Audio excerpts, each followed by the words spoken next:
পাকা আমের আমসত্ত্ব একদম পারফেক্ট আমসত্ত্ব কীভাবে বানাতে হয় আজ আমি আপনাদেরকে দেখাবো। এই যে আমি এখানে পাকা আমগুলো খোসা ছাড়িয়ে তারপর আটি থেকে আমগুলো ছাড়িয়ে ব্লেন্ডারে ব্লেন্ড করে নিয়েছি, একদম ঘন করে ব্লেন্ড করে নিয়েছি, কোনো রকম আঁশ থাকবে না। তারপর কড়াইতে ঢেলে চুলায় দিয়ে জাল দিতে চিনি দিয়ে দিলাম, পরিমাণ মতো চিনি। মিষ্টিটা আপনারা যার যার পছন্দ মতো দেবেন। তারপর এরকম বড় বড় দুটো থালা নিয়ে, যে স্টিলের থালা, এতে তেল মেখে নিয়ে তারপর রান্না করা আম ঢেলে দেবো গরম অবস্থায়। এই যে দেখুন কেমন ঘনত্ব রেখেছি, দেখলেই বোঝা যাবে। তারপর এটাকে থালার মধ্যে চারপাশে ভালো করে ছড়িয়ে দিয়ে রোদে শুকাতে হবে। 2 দিন রোদে শুকানোর পর আমসত্ত্ব কিন্তু রেডি হয়ে যাবে। আর আমি এখানে একটু ফুড কালার ব্যবহার করেছি সবুজ রং বানানোর জন্য।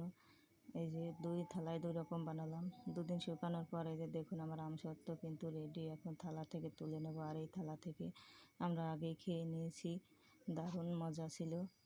এই যে দেখুন কত নিমিষেই কত সুন্দরভাবে উঠে গেল থালা থেকে। এখন কেটে নেব ছোট ছোট করে।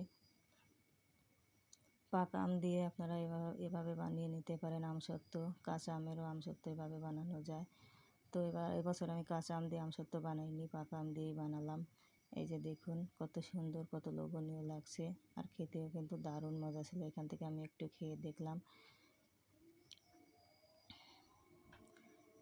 আর এই যে দেখুন পাকা আমের আমসত্ত্বটা কত সুন্দর থালা থেকে ছেড়ে যাচ্ছে। রুটির মতো ভাঁজ করে করে আমি থালা থেকে ছাড়িয়ে নিলাম। আর দেখুন কত সুন্দর, আর পিছনের ফুলগুলো কত সুন্দর হয়েছে, একদম থালার মতো নকশা হয়েছে, কি সুন্দর দেখতে। এখন এগুলো আমি ভাঁজ করে রেখে দেবো।